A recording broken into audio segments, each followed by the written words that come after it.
हमरा वीडियो में सब लोग के बहुत बहुत स्वागत बा। सब लोग के धन्यवाद। रउआ लोग अगर भक्ति से जुड़ जाए हमरो वीडियो के थोड़ा सपोर्ट करी। रउआ लोग के एगो शिव चर्चा गा के हम सुनावतनी आ कह के भी सुनावतनी। रउआ लोग के अच्छा लागी तो सब्सक्राइब करम, लाइक करम, कमेंट करम। का भइल कि शंकर भगवान रानी भांग के पेड़ त ठाड़ा। शिष्या बड़ा भक्त रही, शिव जी के भक्त रही। रोज उजास बेलपत्र भांग ले आवे की आ शिव जी के सवेरे सवेरे 7 बजे वहां के चढ़ावत रहनी शंकर भगवान के। सब फूल पान धतूर लोढ़ के ले अहन चढ़ई हन। शंकर भगवान 12 जब वहां के जब पूजा करे मंदिर में ढुक जाए उतने देर में शंकर भगवान खूब झूमे लागत रहनी है, खूब खुश हो जात रहनी है कि आज हमार माने ई भक्त माने इतना अच्छा बाटे कि ले आवेली सब फूल तूड़ के सब क के रोज सवेरे पहर दूध से अभिषेक करहन। बड़ी माने अच्छा से पूजा पाठ करत रहे तो शंकर भगवान बड़ा खुश रही है। तो अथी बाटे एक दिन के बात भइल कि कह तरीका कि मैं अथी शिशिया कि गैली अबेर हो गई उनका जाए में फूल लोढ़े तो कि काहे उनका अथी देर हो गए कि उनकर पति आ गए रहलन डिप्टी से आ लड़का आ गए रहे आ बेटी आ गए रही स्कूल से। तो आ गए रही तो वही में का भल कि पति के खियावे लगली, बेटी के खियावे लगली। बेटा के अरे सब लोग स्कूल से आयला पर से तो सब लोग काम में लग जाला कि बेटा बेटी आयल बाटे हमारी स्कूल से आ खियाई पियाई। बाकी सब के सब कुछ तो कामे बा।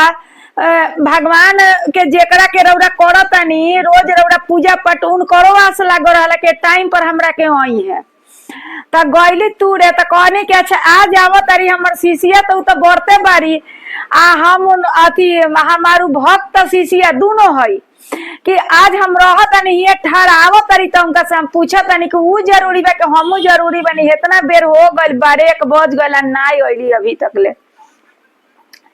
गईली जब भांग तूरे तो कहतनी शिव गुरु कि अरे भांगिया के चाकर चाकर लामी लामी पतिया हो शिव गुरु ठार। भांगिया के चाकर चाकर लामी लामी पतिया हो शिव गुरु ठार।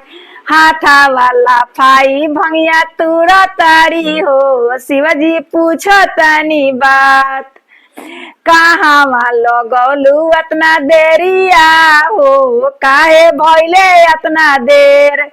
शंकर भगवान एगो बूढ़ा के रूप में भंगिया तो ठाड़ा हो गई या पूछा तनी काहे अतना देर तारा भइल बा।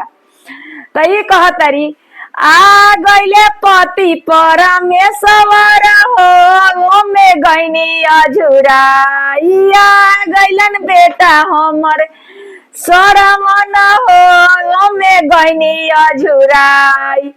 आ गईली बेटी चनारामा हो में गईनी अझुराई। तब शंकर भगवान कहतनी बूढ़ा के रूप बानी ते घड़ी उहे के कि ई बताव कि बेटा बेटी सब लोग काम में तारा ना जाई। एक दिन के तहार ऐसा दिन आई कि जेकर तू पूजा पाठ करेलू आ शिष्या बनल बार उहे तहरा काम में आई हन। बेटा बेटी केहू काम में ना आई। ऊ हंस के आ कुछ ना बोलली चल अली घरे।